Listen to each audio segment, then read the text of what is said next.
கரூர் பெருந்துயரச் சம்பவம் தமிழகத்தில் அதிர்வலைகளை ஏற்படுத்தியிருக்கிறது. இந்நிலையில் கரூரை நோக்கி பல்வேறு அரசியல் தலைவர்களும் சென்று வரக்கூடிய நிலையில் அங்கு துணை முதல்வர் உதயநிதி ஸ்டாலினும் உயிரிழந்தவர்களின் உடல்களுக்கு அஞ்சலி செலுத்தியிருக்கிறார். பாதிக்கப்பட்டவர்களை சந்தித்து பேசியிருக்கிறார். தொடர்ந்து செய்தியாளர்களை சந்தித்தும் பேசியிருக்கிறார். அந்த காட்சிகளை பார்க்கலாம்.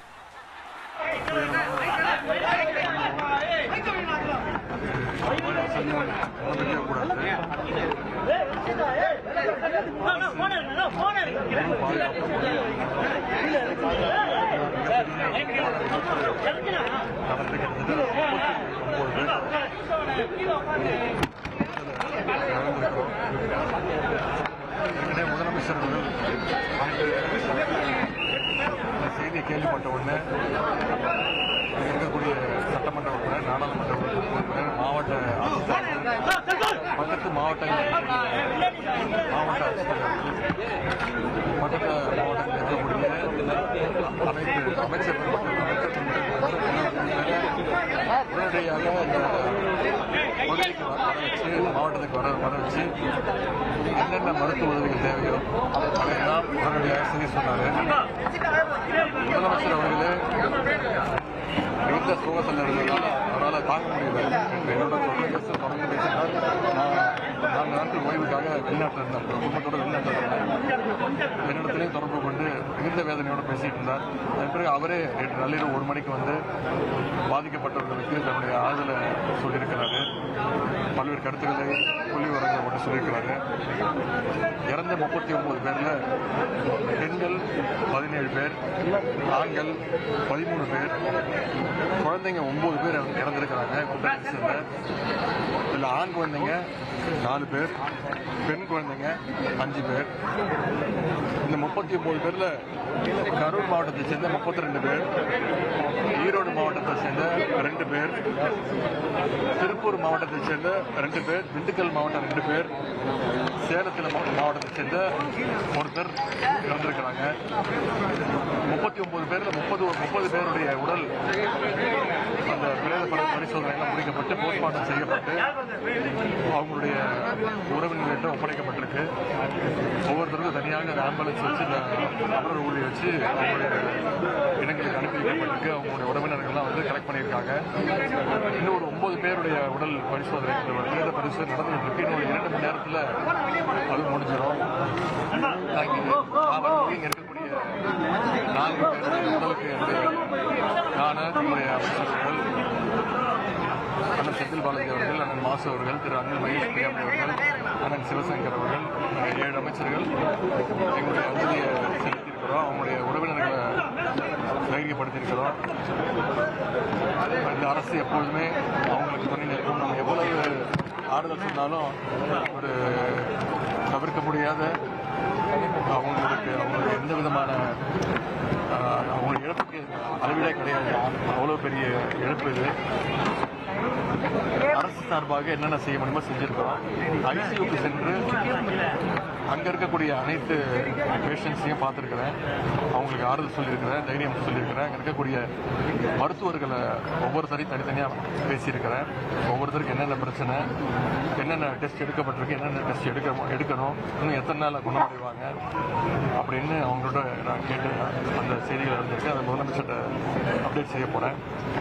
மருத்துவர்கள் ஃபுல் ஃபோர்ஸில் இறங்கி அவங்களால செய்ய முடிஞ்ச அத்தனை பணிகளையும் இங்கே செஞ்சுட்டு இருக்காங்க. இன்னும் சொல்லப்போனால் இன்னைக்கு கரூர் மாவட்டத்தில் இருக்கக்கூடிய இங்கே இருக்கக்கூடிய 200 மருத்துவர்கள் மருத்துவ பணியாளர்கள் இந்த பணியில் ஈடுபட்டிருக்கிறாங்க. அது தவிர சேலத்திலிருந்து 30 மருத்துவர்கள், நாமக்கல்லிருந்து 9 மருத்துவர்கள், மதுரையிலிருந்து 49 மருத்துவர்கள் பிளஸ் செவிலியர்கள், திண்டுக்கல்லிருந்து 22 பேர், புதுக்கோட்டையிலிருந்து 3 மருத்துவர்கள், கோவையிலிருந்து 7 மருத்துவர்கள், திருச்சியிலிருந்து 25 மருத்துவர்கள், இப்படி மற்ற மாவட்டங்களிலிருந்து மொத்தம் 145 மருத்துவர்கள், கரூர்லேருந்து 200 மருத்துவர்கள்னு 345 மருத்துவர்கள் இங்க இந்த பணிகளில் ஈடுபட்டு இருக்காங்க.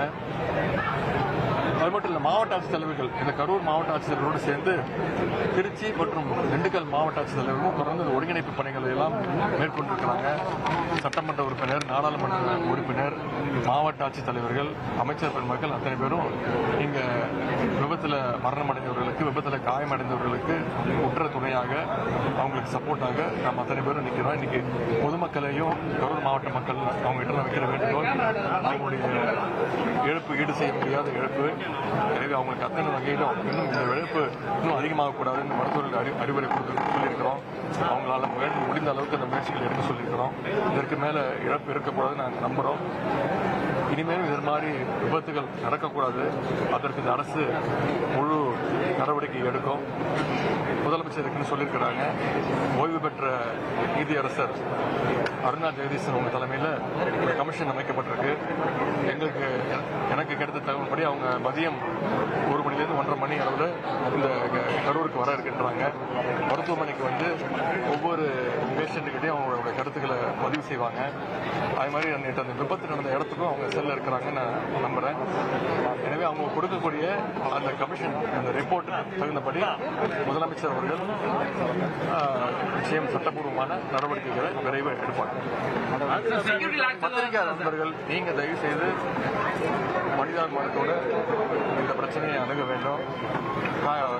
உயிரிழந்தவங்க, காயம்பட்டவர்கள்லாம் நம்ம அத்தனை பேர் இந்த நேரத்தில் துணையாக ஆறுதலா இருக்க வேண்டும் அப்படின்னு அவங்களை எல்லாம் நான் கேட்டுக்கிறேன்.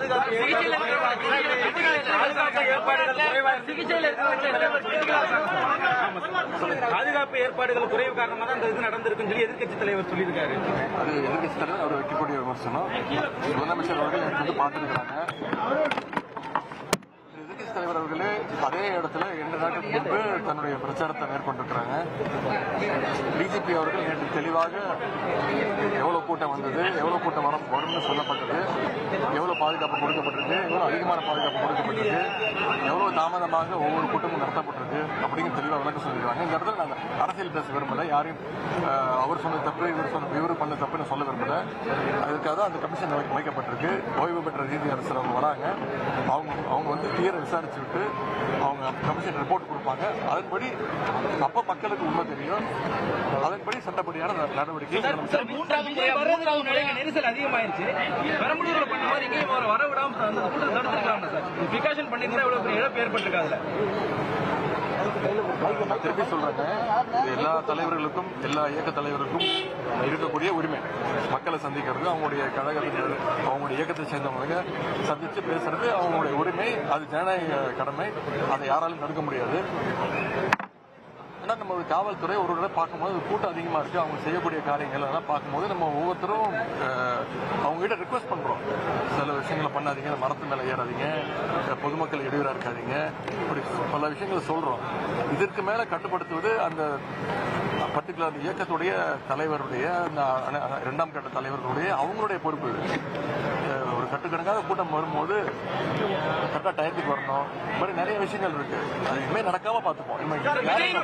அடுத்தடுத்த கூட்டங்கள் அவர்கிட்ட கேட்கணும். கமிஷன் ரிப்போர்ட் கொடுக்கணும். அவரும் வராரு, உங்களை எல்லாம் பார்த்துட்டு தான் போறாரு. தயவுசெய்து அவரையும் 2-3 கேள்வி கேள்வி.